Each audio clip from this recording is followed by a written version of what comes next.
Good morning बच्चों। कल हम लोग मेटाबॉलिज्म कर रहे थे, क्यों?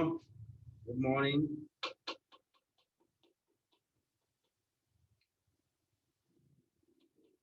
किसी का कोई डाउट है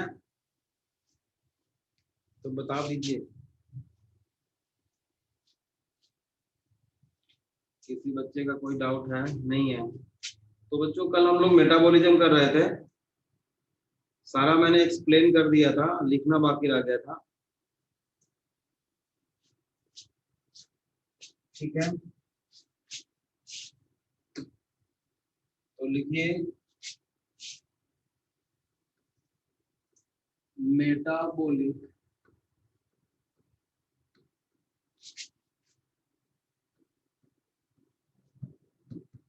reactions can be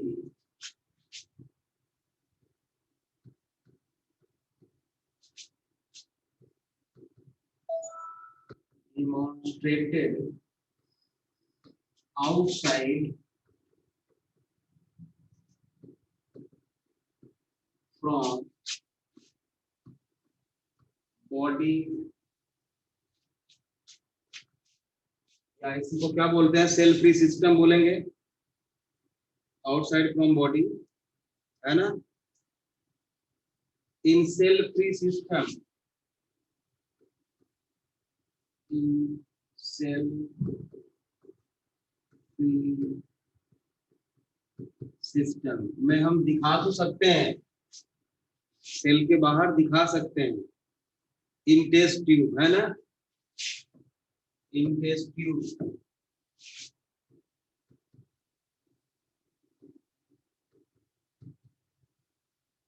test tube इसको क्या बोलते हैं? Isolated metabolic reaction, isolated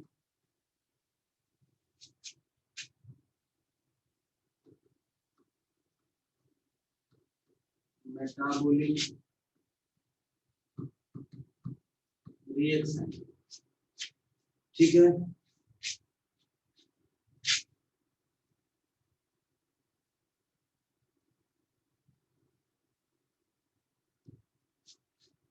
isolated metabolic reaction. ठीक है, और ये जो होता है बेटा, neither living nor non living.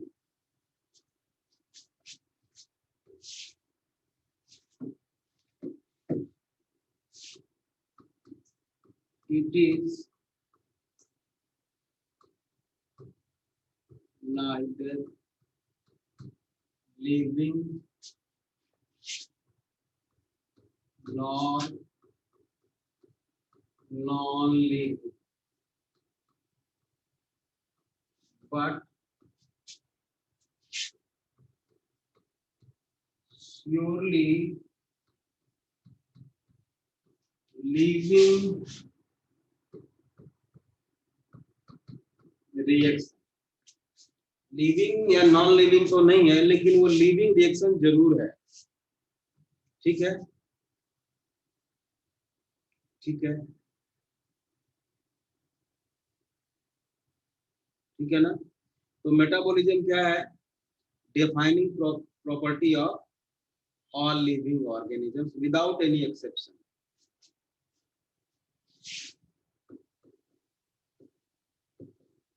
Metabolism is defining feature of all living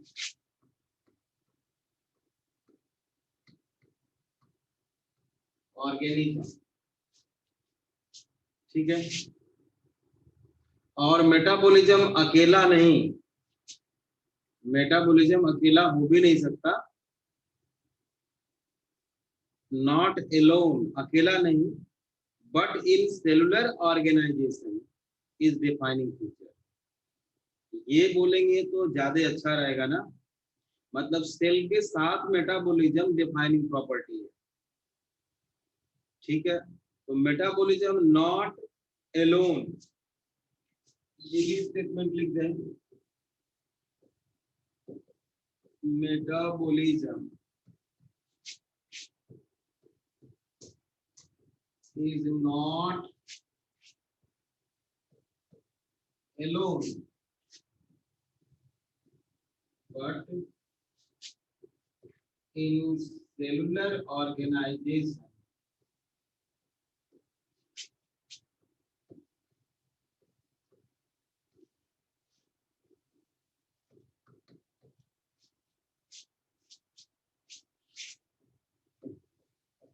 is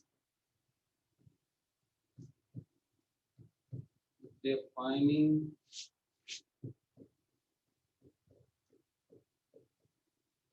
property, ठीक है। क्लियर, कॉपी कर लिए?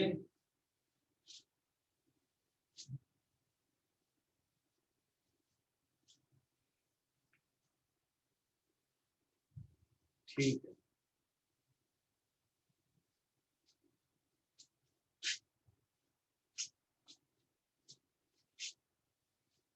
Next feature is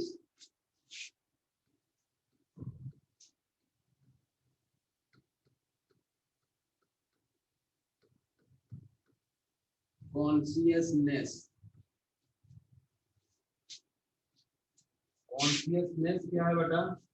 awareness about surrounding, ठीक है। Awareness about surrounding and responding to external stimuli.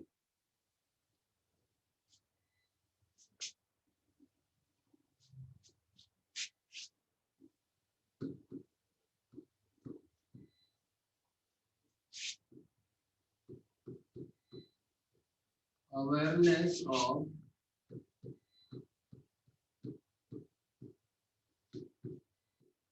surrounding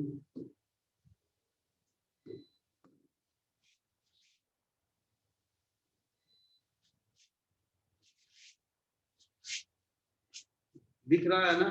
दिख तो रहा है, साफ दिख रहा होगा। एंड responding to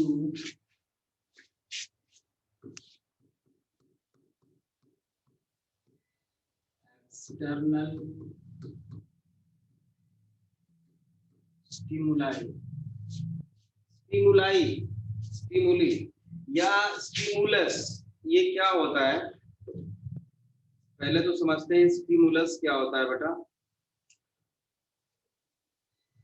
जैसे मान लो टेम्परेचर बढ़ा या घटा तो हमें पता लग जाता है, तो टेम्परेचर क्या हो गया? स्टिमुलस।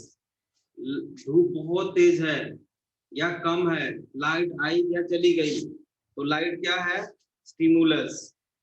अभी मैंने यहाँ पे पिन चुभो दिया, ठीक है, तो ये पिन क्या हो गया? स्टिमुलस, ठीक है। तो ये जो स्टिमुलस है बेटा, स्टिमुलस के अगेंस्ट रिस्पॉन्ड करने वाले बायोटिक फैक्टर, समझ रहे हो? हाँ, पीएच हो सकता है, मतलब एसिडिटी है, सैलिनिटी है, उसके अगेंस्ट भी ऑर्गेनिज्म रिएक्ट करता है, उसको सेंस करता है। और ये प्रॉपर्टी अभी मैं बता दूं, डिफाइनिंग प्रॉपर्टी है, सभी लिविंग ऑर्गेनिज्म में पाया जाता है, चाहे वो बेटा प्रोकैरियोट हो, चाहे वो यूकैरियोट हो, चाहे वो बैक्टीरिया हो, मतलब यूनिसेलुलर हो, चाहे वो मल्टीसेलुलर हो। All living organisms respond against external stimuli, समझ रहे हो? ठीक है, सभी ऑर्गेनिज्म, इसका कोई भी एक्सेप्शन नहीं है। तो स्टिमुलस क्या हो सकता है बेटा? बायोटिक और एबायोटिक दोनों हो सकता है, मतलब फिजिकल, केमिकल या बायोलॉजिकल हो सकता है स्टिमुलस।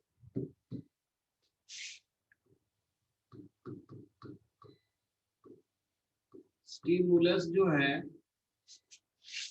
वो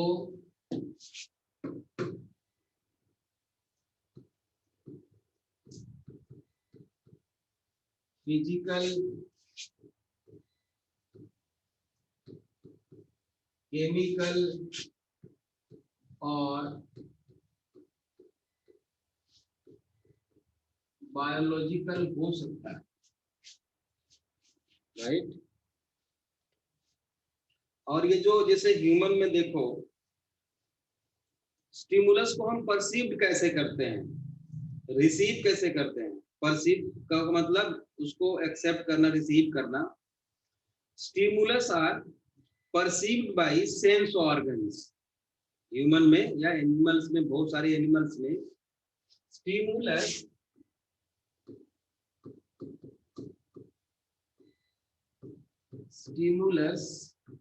are perceived by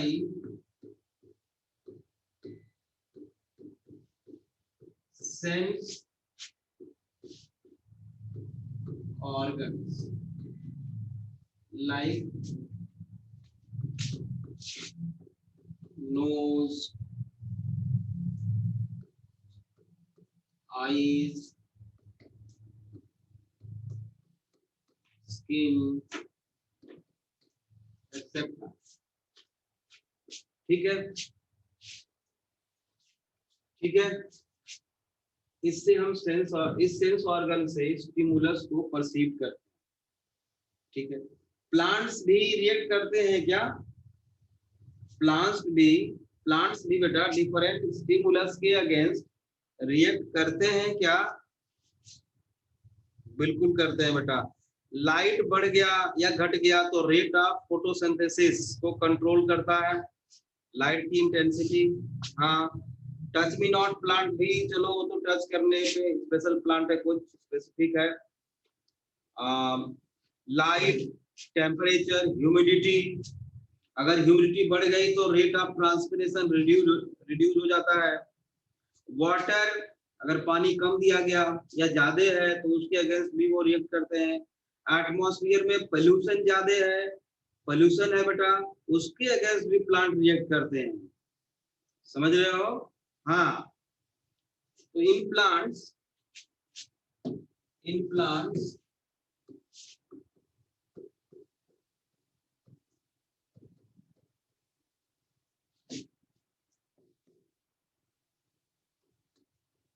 light, temperature, water,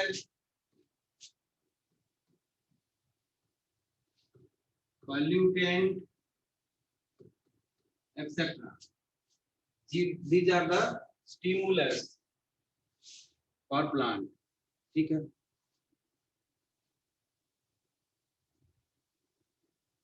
अब जितने भी ऑर्गेनिजम्स हैं, all organisms from prokaryote to complex eukaryotic organisms, है ना, can sense and respond to external factors.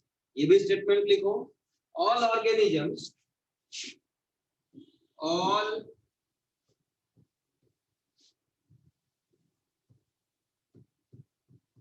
organisms from prokaryote to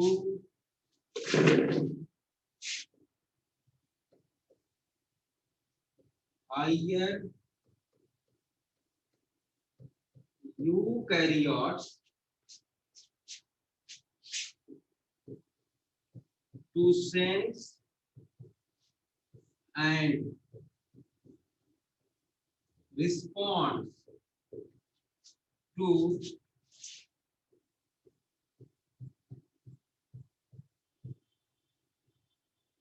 environmental factors, environmental factors, ठीक है।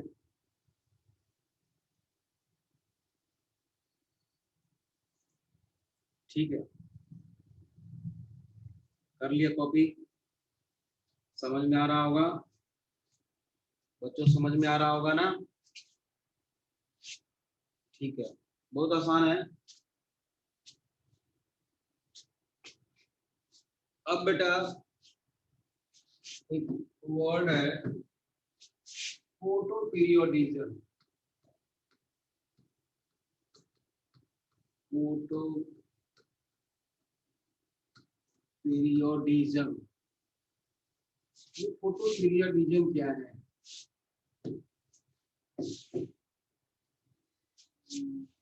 एक बार ये है बेटा duration of daily exposure to light. ठीक है, daily exposure to light. Light, light मतलब बेटा इसका सीधा मतलब है, इसका सीधा मतलब है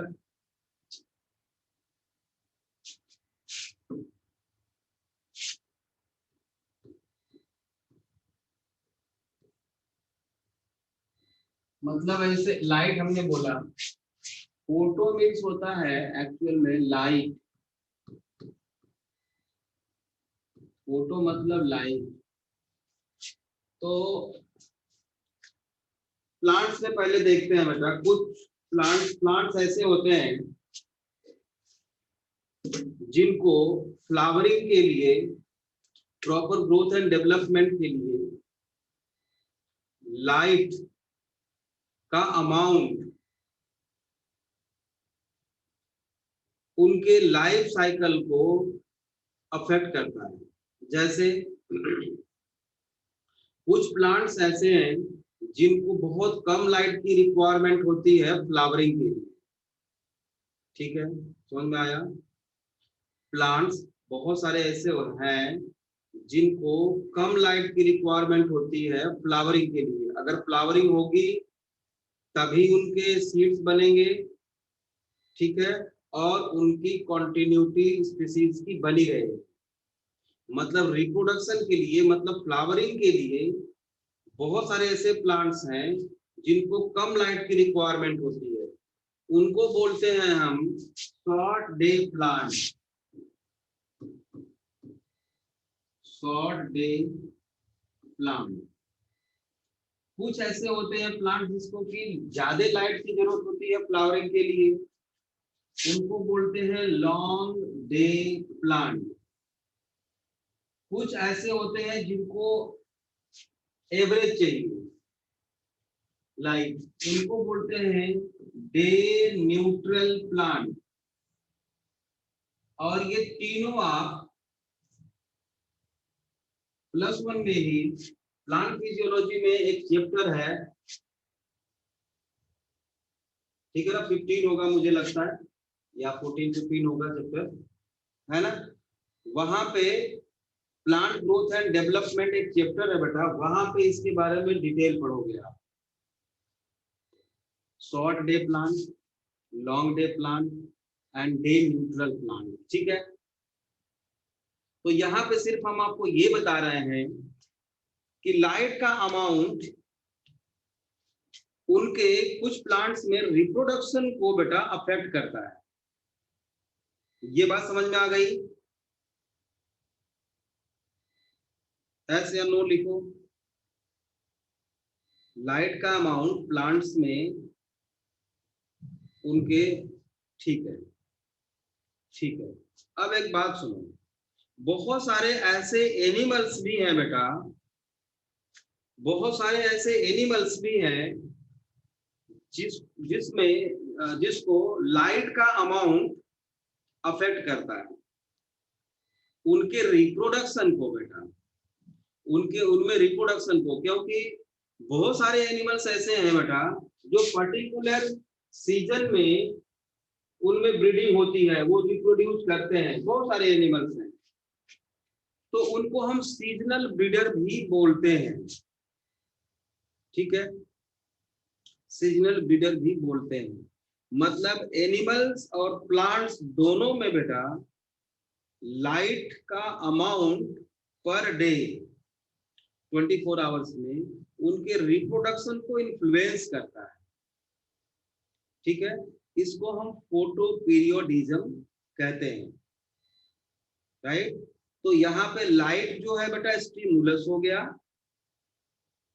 ठीक है, और उसके अगेंस्ट उनका जो भी रिएक्शन है वो हो गया कॉन्शियसनेस।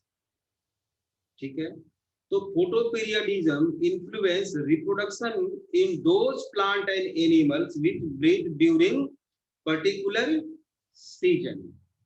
ठीक है, समझ में आ गया होगा। लिखिए, photoperiodism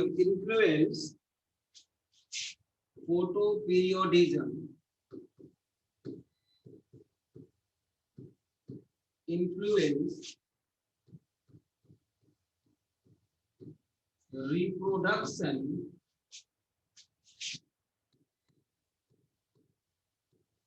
in those plants and animals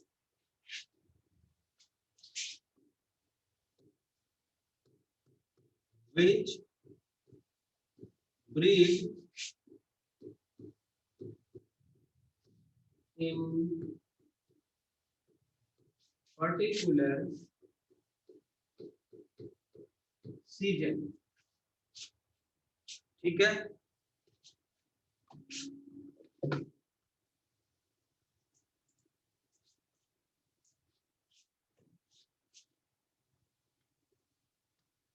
अच्छा, ह्यूमन एक ऐसा ऑर्गेनिज्म है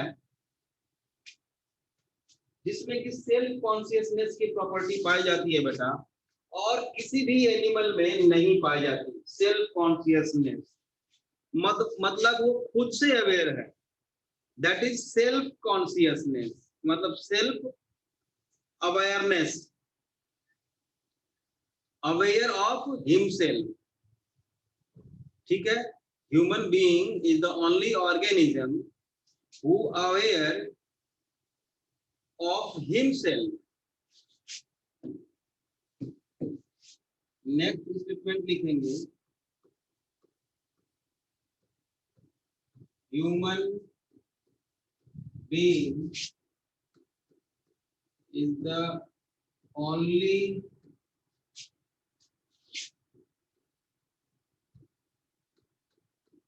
organism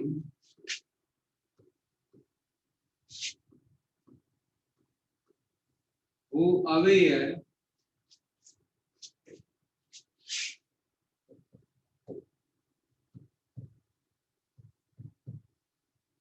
to himself।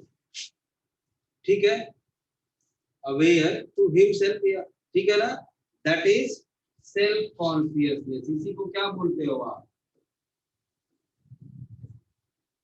Self consciousness.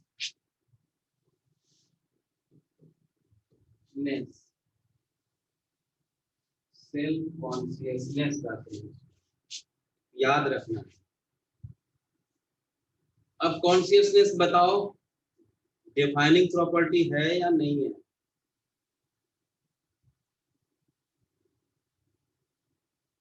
बोलो। Consciousness is the defining feature of all living organisms।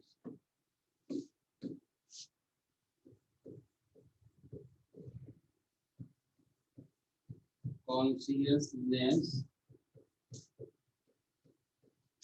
is the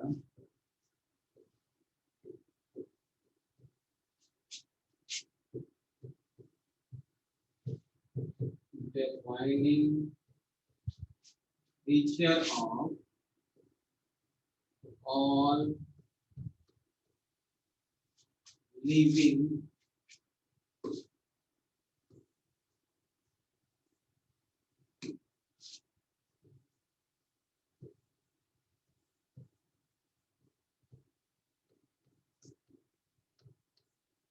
organisms. ठीक बात है। अब बेटा अगर जो ह्यूमन कोमा में है, ह्यूमन इन कोमा, जो कोमा में है, जो कुछ भी रिस्पॉन्स नहीं कर रहा है, वो एनसीईआरटी में लिखा है कि बहुत डिफिकल्ट है बताना कि वो लिविंग स्टेट में है भी या नहीं है। ठीक है, तो इसको समझने के लिए आप ऐसे समझो कि मान लो इस रूम में एसी चल रहा है और 10 लोग बैठे हुए हैं, एसी चल रहा है बेटा और 10 लोग बैठे हुए हैं। रूम का टेम्परेचर अभी आ गया है 23 पे, एसी मान लो 23 पे हमने कर रखा है। तो आप बताओ क्या सभी लोगों को इक्वल फीलिंग होगी या नहीं? मतलब सभी लोगों को अच्छा लगेगा 23 टेम्परेचर पे? नहीं। सृष्टि, कुछ लोग बोलेंगे कि ज्यादा ठंडा है, थोड़ा और टेम्परेचर बढ़ा दो। कुछ लोग कहेंगे यार और अभी कम करो, 18 पे कर दो और अच्छा रहेगा। मतलब आप समझो इसको कि स्टिमुलस तो इक्वल है सभी के लिए, लेकिन उसका रिस्पॉन्ड जो है बेटा अलग अलग लोग कर रहे हैं। मतलब यही है कॉन्शियसनेस। मतलब कॉन्शियसनेस क्या है, क्वालिटेटिवली नहीं होता, ये क्वांटिटेटिवली फिनोमेना है। मतलब क्वांटिटी ज्यादा कम, समझ रहे हो, क्वांटिटेटिवली फिनोमेना होता है ये। ठीक है, तो जो पर्सन, जो ह्यूमन कोमा में है बेटा, एक्चुअल में उसकी क्वांटिटी 0 हो गई है कॉन्शियसनेस की। ठीक है, कॉन्शियसनेस की क्वांटिटी 0 हो गई है। ऐसा हम नहीं बोल सकते कि नहीं है, ऐसा हम नहीं बोल सकते कि नहीं है लेकिन 0 है। ऐसा क्यों? मे बी वो फिर से ठीक हो सकता है, नॉर्मल लाइफ में आ सकता है और कॉन्शियसनेस आ सकती है उसमें। तो आएगी कब? जब रहेगा। ठीक है, अगर वो डेड रहेगा बेटा, डेड है, अगर उसकी डेथ हो चुकी है, तब तो कॉन्शियसनेस दोबारा नहीं आ सकता। मतलब वो अभी सरवाइव कर रहा है, मतलब कि कॉन्शियसनेस है, लेकिन वो उसकी क्वांटिटी 0 होती है। Is that clear?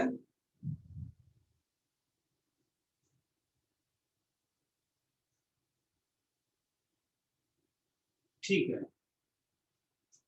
ठीक है, ठीक है ना। तो अच्छा, और सेल्फ कॉन्शियसनेस तो उस टाइम पे नहीं है, सेल्फ कॉन्शियसनेस उस टाइम पे नहीं है। ठीक है, तो ह्यूमन ह्यूमन नेक्स्ट स्टेटमेंट लिखो, ह्यूमन इन कोमा, जो कोमा में चला गया है ना, more difficult to define living state, more difficult to define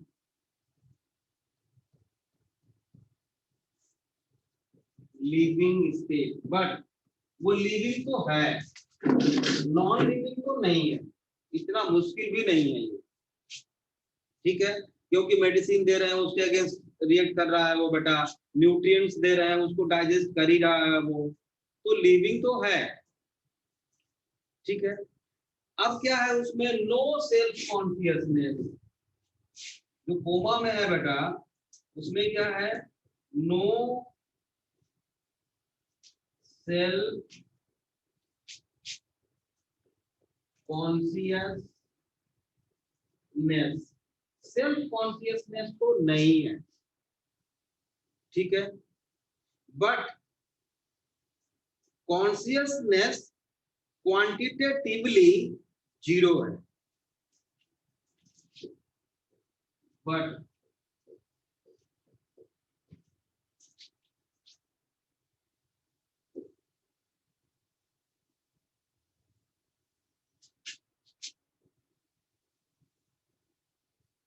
consciousness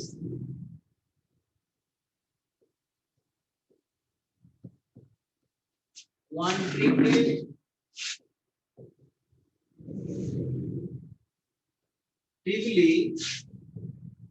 0 है।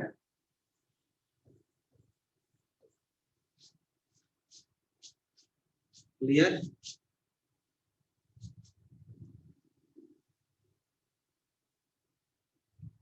ठीक है, कर लिया, यहां तक लिख लिया। अब बेटा एनसीईआरटी में एक स्टेटमेंट है जो वो बोलता है कि आगे आपको पढ़ाया जाएगा, ऐसा कुछ है, बट उससे क्वेश्चन आ सकता है, तो उसको भी देखना जरूरी है।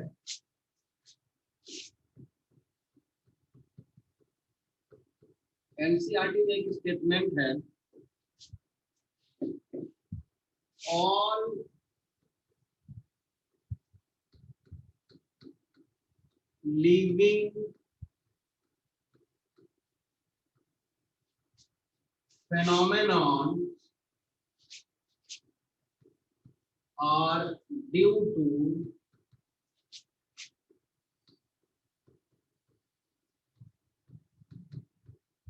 interaction।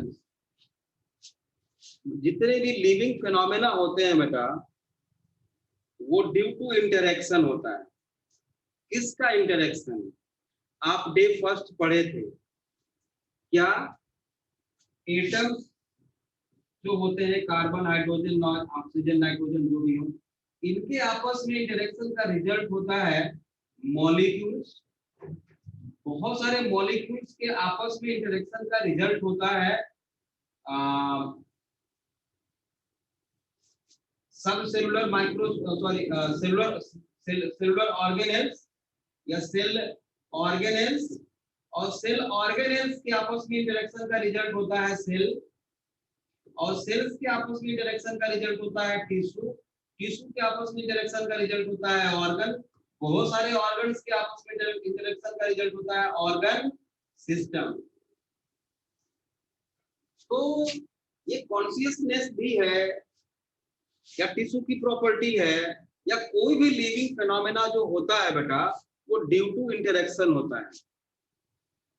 कोई प्रोटीन बनानी है, स्वेटिंग करानी है, मान लो टेम्परेचर बढ़ गया है बाहर का, तो वो भी इंटरेक्शन का ही रिजल्ट है, सेलुलर ऑर्गेनेल्स के इंटरेक्शन का ही रिजल्ट है, सेल्स के इंटरेक्शन का ही रिजल्ट है।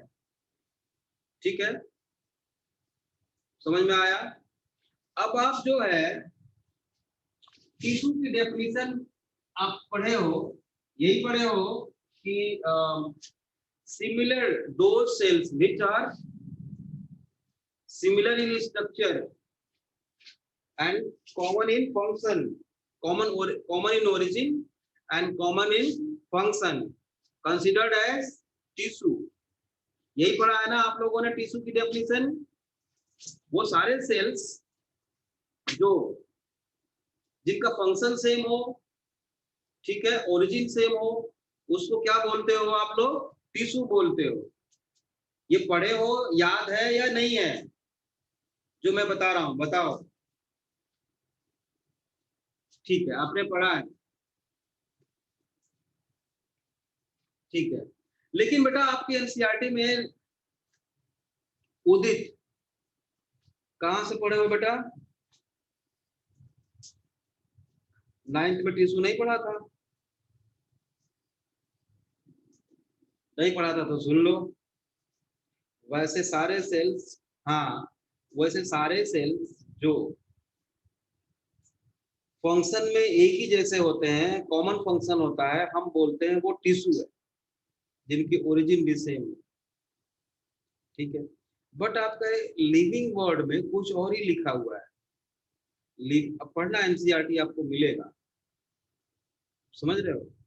कॉन्शियसनेस से आगे पढ़ना तो मिलेगा। तो आपको आपके समझ में आएगा नहीं जल्दी वो, ठीक है, उसको समझना जरूरी है। यहाँ देखो ये जो स्टेटमेंट है, all living phenomenon are due to interaction, इसको समझते हैं। अब टिश्यू का एग्जांपल लेते हैं बेटा। आपकी एनसीईआरटी में लिखा है properties of tissue are not present in the constituent cell. लिखो इसको, पहले लिखो फिर बताता हूं। Properties of tissue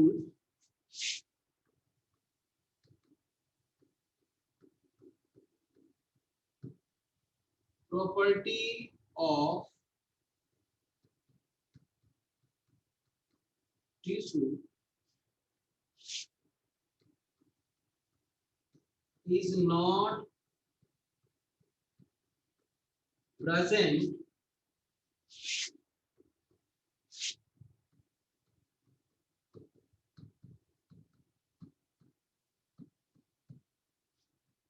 in constituent cells। जिससे टिश्यू बना है उस सेल में टिश्यू की प्रॉपर्टी नहीं है, तो कहां है? आगे है, but arise as a result of interaction among the constituent cells, but arise as a result of, but arise as a result of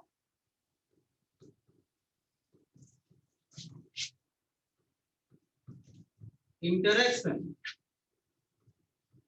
among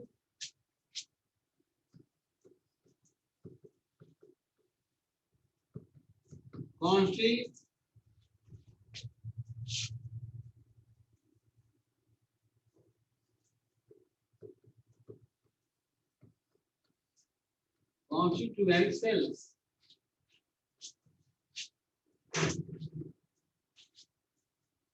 ठीक है, कॉन्स्टिट्यूएंट सेल्स कैसे? जैसे बेटा हाइड्रोजन है और ऑक्सीजन है, ये आपस में रिएक्ट किए हैं और बन गया है क्या? वाटर। ये वाटर है। आप बताओ, वाटर में हाइड्रोजन है और ऑक्सीजन है, तो वाटर की प्रॉपर्टी क्या है? ना हाइड्रोजन की प्रॉपर्टी है ना ऑक्सीजन की प्रॉपर्टी है। बना है वाटर हाइड्रोजन और ऑक्सीजन से, लेकिन वाटर की प्रॉपर्टी बेटा न ही हाइड्रोजन की प्रॉपर्टी है और न ही ऑक्सीजन की प्रॉपर्टी है, वो एक अलग प्रॉपर्टी है। तो ये प्रॉपर्टी जो आई है वो कैसे आई है? Interaction between hydrogen and oxygen, उनके आपस में इंटरेक्शन का रिजल्ट है वाटर।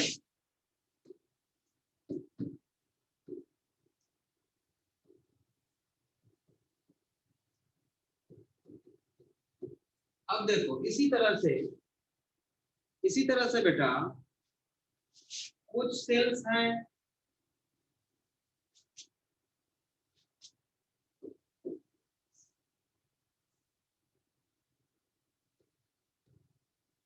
बहुत सारे सेल्स हैं, ये है ये है ये है ये है।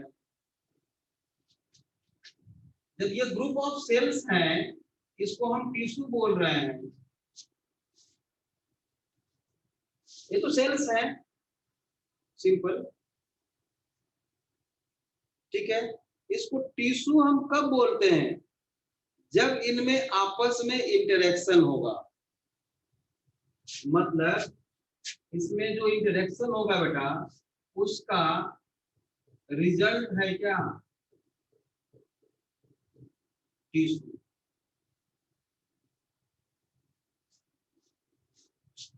समझ रहे हो?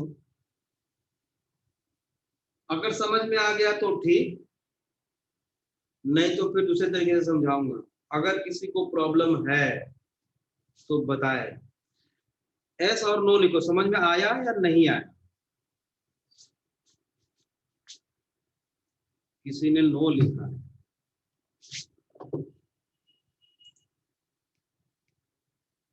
जन्नत,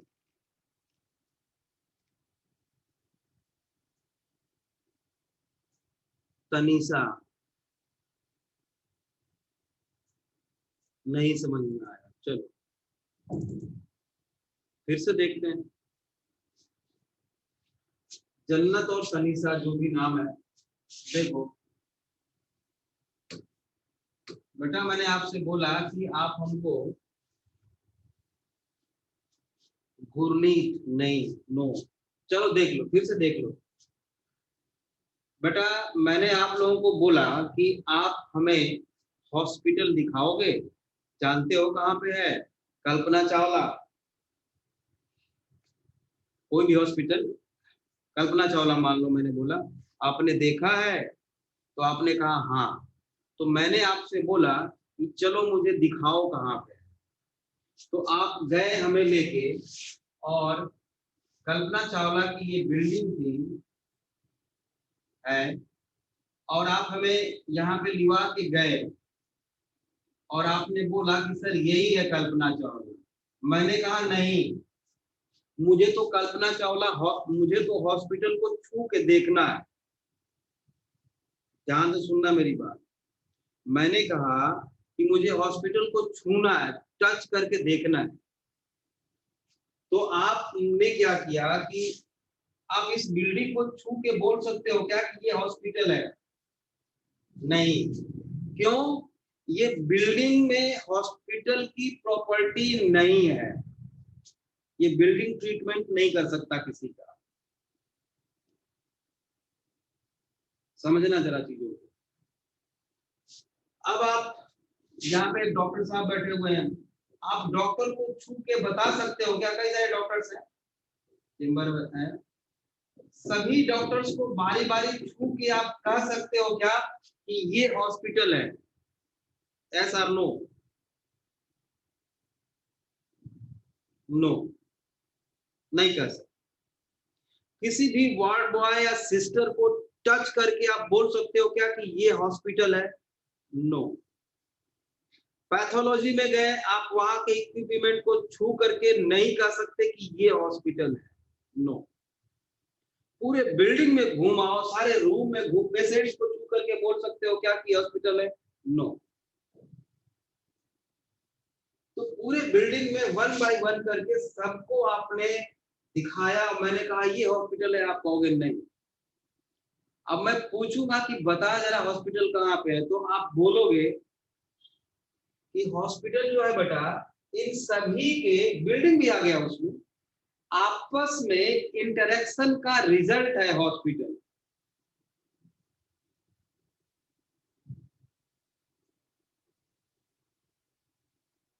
क्लास है, टीचर है, बच्चे बैठे हुए हैं, स्टूडेंट सारे बैठे हुए हैं, जब तक इंटरेक्शन नहीं होगा कोई क्लास नहीं, कोई स्कूल नहीं। तो आपस में इंटरेक्शन का रिजल्ट जो होता है बेटा सेल्स के, वो है टिश्यू। एटम्स के आपस में इंटरेक्शन का रिजल्ट है मॉलिक्यूल्स। मॉलिक्यूल्स में आपस का इंटरेक्शन का रिजल्ट है सेलुलर ऑर्गेनेल, और सेल ऑर्गेनेल्स के आपस में इंटरेक्शन का रिजल्ट है सेल, और सेल्स के आपस में इंटरेक्शन का रिजल्ट है टिश्यू,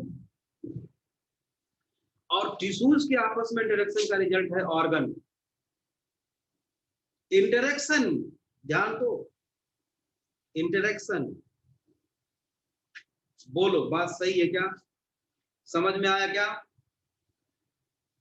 मतलब टिश्यू की प्रॉपर्टी सेल के अंदर नहीं है, इनमें इंटरेक्शन का रिजल्ट है। क्लियर हो गया? जिसने कहा था नहीं, बच्चों बोलना, ठीक है, ओके। तो नेक्स्ट पॉइंट लिखना है आपको, नेक्स्ट पॉइंट लिखना है बेटा। सो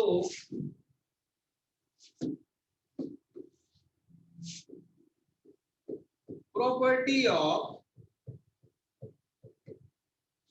सो property of tissue, properties of tissue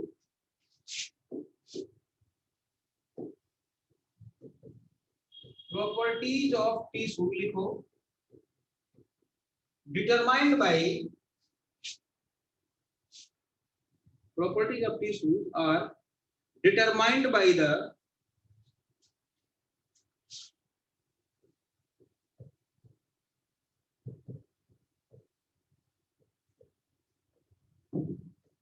mind by the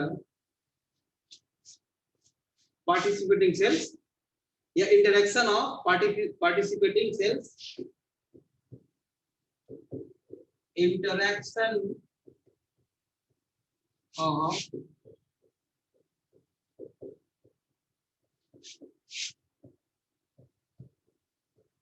participating cells, ठीक है। पार्टिसिपेटिंग सेल्स जो सेल्स हैं उनमें आपस में इंटरेक्शन का रिजल्ट क्या होता है, टिश्यू। क्लियर हो गया बात, ठीक है। अब एक चीज और है, हाँ एक चीज और है बेटा, similarly properties of cellular organelles are determined by बोलना जरा, interaction of, बोलो molecules। अरे वाह रे बेटा धृति, थैंक यू। तो नेक्स्ट पॉइंट लिखो, similarly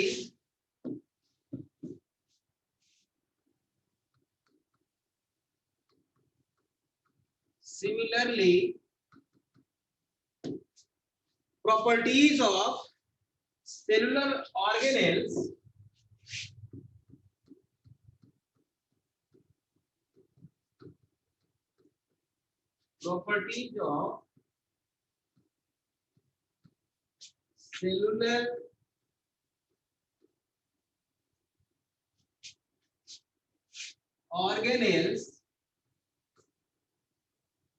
are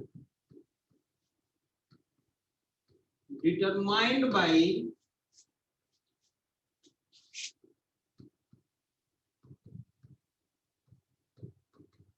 interaction of molecules। तो सेल की प्रॉपर्टी डिसाइड होती है बेटा कैसे, डिटरमाइन होती है कैसे, मॉलिक्यूल्स के इंटरेक्शन का। अब ध्यान से सुनना, लिख लिया हो तो, सेल की प्रॉपर्टी डिसाइड होती है बेटा किससे, इंटरेक्शन ऑफ मॉलिक्यूल से। और सेल की प्रॉपर्टी ही तो है consciousness. Clear, so interaction is equal to consciousness.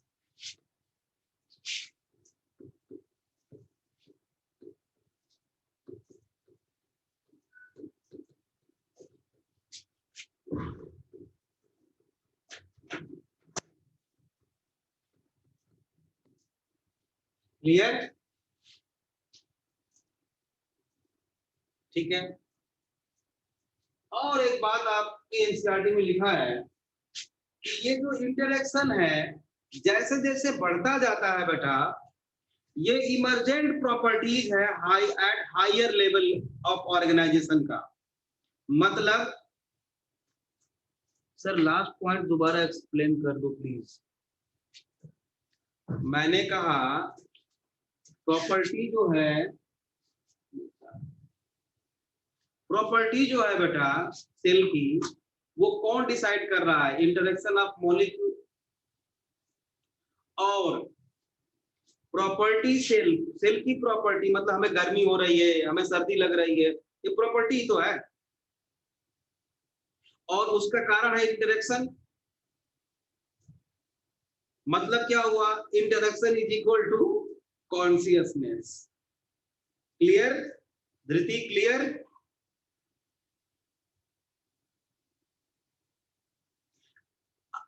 ठीक है, अब डरना मत कि एक बार पूछ दिया, सर ने बता दिया और फिर भी समझ में नहीं आया तो आप यस सर लिखते जा रहे हो। आप तब तक नहीं लिखोगे यस सर जब तक आपको समझ में आ न जाए,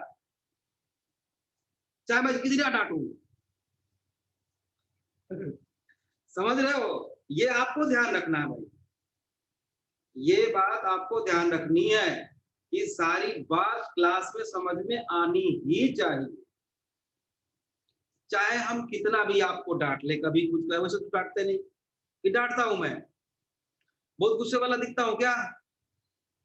नहीं ना। तो आप लोग जो है जितना भी डाउट हो पूछ सकते हैं, ठीक है।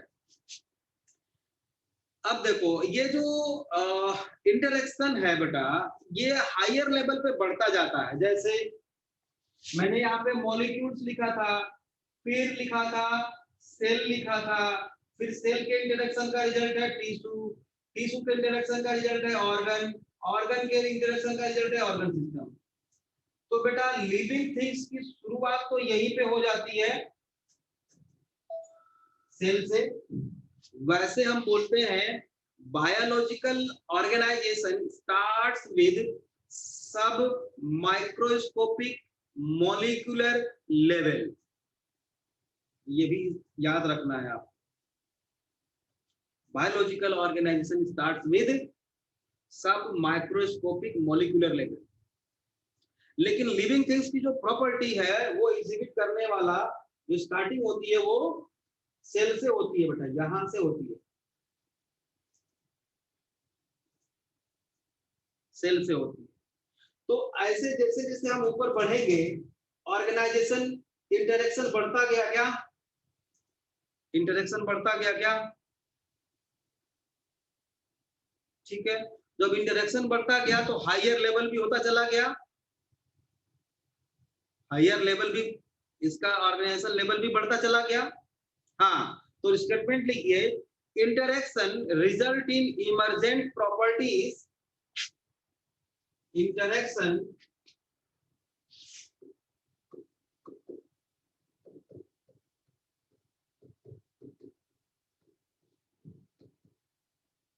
results in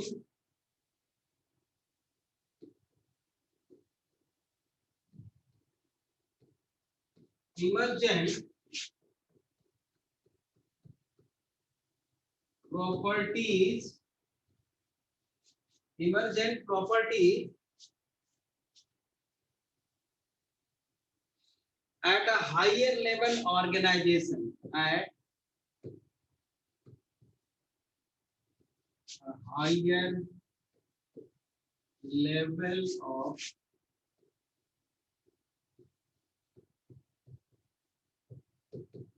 organisation. जितने इंटरेक्शन बढ़ेगा उतने ऑर्गेनाइजेशनल लेवल बढ़ेगा, ठीक है। और आप अभी आगे पढ़ोगे, कल मतलब अगली क्लास में पढ़ोगे आप टेक्सोनॉमिकल हेरारकी, टेक्सोनॉमिकल हेरारकी या hierarchical organisational, hierarchy of organisational complexity बोलते हैं उसको। मतलब जैसे कि क्लास है, किंगडम है, kingdom, phylum, class, order, family, genus, species, ये सब क्या है, ये हेरारकी है, हेरारकी आगे पढ़ेंगे हम। तो this phenomena is true hierarchy of organisational complexity at the level, मतलब ऑर्गेनाइजेशनल लेवल में कॉम्प्लेक्सिटी को डेवलप करने वाला यही रीजन है। तो स्टेटमेंट लिखिए this phenomena is true hierarchy, this phenomena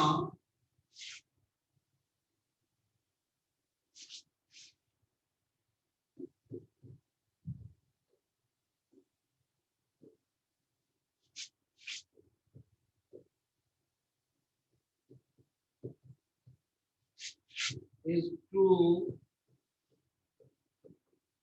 hierarchy, hierarchy मैंने बताया आपको कि अभी आगे आएगा, है ना। hierarchy of organizational complexity of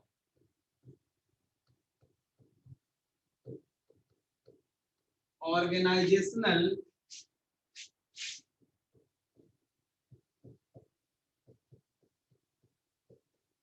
complexity at a level, ठीक है। अब बहुत सारी और भी प्रॉपर्टी हैं, हीलिंग एंड रिपेयर है, मूवमेंट है। कल भी आपकी क्लास होगी, तैयार आना इसके लिए, मैं टाइम टेबल भेज दूंगा, लिंक, ठीक है। एक और भी बहुत सारे हैं, एडाप्टेशन है, वेरिएशन है। तो आप लोग अब नेक्स्ट लिख लो, हेडिंग लिख लो, variation.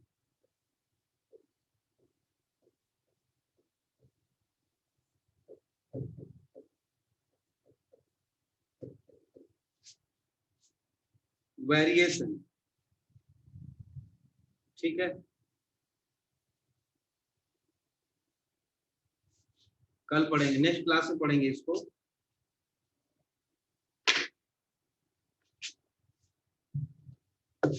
Sir at a level means, at a level means का मतलब होता है कि मतलब किंगडम लेवल पे, फाइलम लेवल पे, क्लास लेवल पे, है ना। उदित ठाकुर राइज हैंड, बोल बेटा उदित ठाकुर, उदित ठाकुर बोलो बेटा।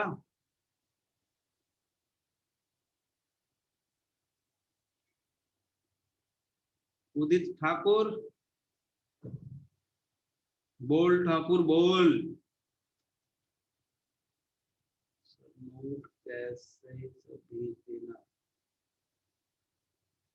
कहाँ से नोट भेजू बेटा। देखो इस बैच में किसका कंप्लीट है, अभी कोई लेफ्ट नहीं होगा। इस बैच में नोट्स किसका कंप्लीट है, बढ़िया राइटिंग जिसकी हो, बच्चों बताओ किसका है। सृष्टि, सृष्टि बेटा आप अपना नाम लिख के अपना कंप्लीट नोट भेजोगे आज तक का, ठीक है बेटा, मेरे को पर्सनल नंबर पे, ठीक है। हाँ, तो मैं ग्रुप में डाल दूंगा।